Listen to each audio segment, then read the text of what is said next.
Good morning, everybody. Welcome back to the Arizona Scott Selections here for Saturday, May 1st. Before we get into today's play of the day, a quick recap of what happened yesterday. We had a nice day. Ended up picking up a winner into the play of the day video with the Trailblazers plus 1.5 and minus 110 on DraftKings. Got a great number. I thought on the overnight that with Durant most likely not going to play, I also didn't think Kyrie was going to play.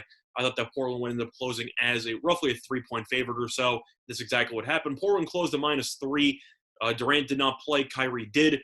Lillard took over in the third quarter, and Portland won by about 20. So nice, easy, sweat-free winner there, and look for another winner here on Saturday. However, nothing in the NBA card really stuck out to me, so we're going to be going back to baseball. It's going to be on another team total and a matchup between two NL Central rivals with the Cubs and the Reds. And we like the Reds team total over 4.5 runs at -115 on DraftKings, a time recording of 1:11 a.m. Eastern Time, and that game will be taking place at around 4:10 p.m.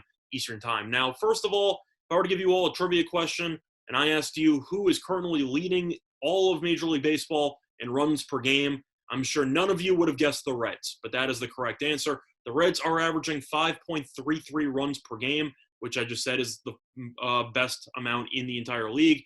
Plus, the Reds are also averaging an insane 7.75 runs per game at home, which is also first in the league. So a Great American Ballpark, which of course is a very hitters-friendly ballpark. The Reds have been absolutely mashing the ball, and I do think they should do the same on Saturday. Now, you look at the Reds recently, they have been hitting the ball well, scored 8 runs yesterday, for example, and the Reds have scored at least 5 runs in 10 of their first 13 home games. So they've really been dialed in, and now they get to face off against one of the worst starting pitchers in the league so far this season, in Zach Davies for the Cubs. Now, just for reference with his numbers, he has a 9.47 ERA and a 2.21 WHIP, and if those numbers aren't bad enough for you, his ERA on the road, 20.25.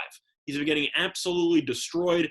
Davies mostly made his career as a ground ball pitcher, and unfortunately that has not been the case for him this season because he has given up his fair share of home runs. If you look at his numbers, he's given up at least 1 home run in 3 of his first 5 starts, but the walks have been a serious issue for him so far this season. He's walked at least 2 guys in less than 6 innings of work in every start that he's had, and if you look at how the Reds have been hitting the ball lately and the fact that Castellanos has been great, and even Votto hit his 300th career home run yesterday, so he's been looking better lately. I just think the Reds have too many weapons, and I do think that Davies will struggle in this spot in such a hitters-friendly ballpark.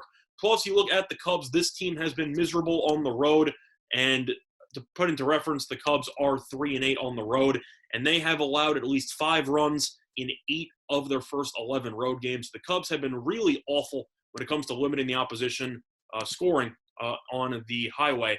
Now, if you want to talk about just the Reds in general, I know that this team is kind of middle of the road in terms of talent, but you make an argument with Castillo on the mound, who has also been pretty underwhelming. There is a decent chance that he could get shelled too. So the Reds might even be able to bat in the 9th inning, assuming that everything blows up.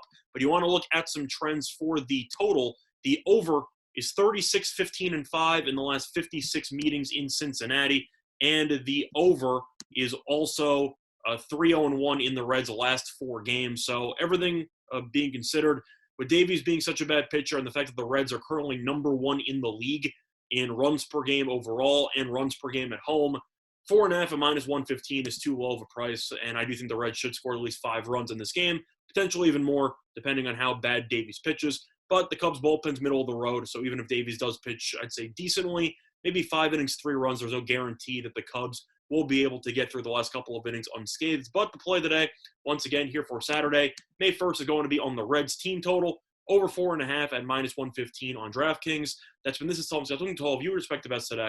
Bye, everyone.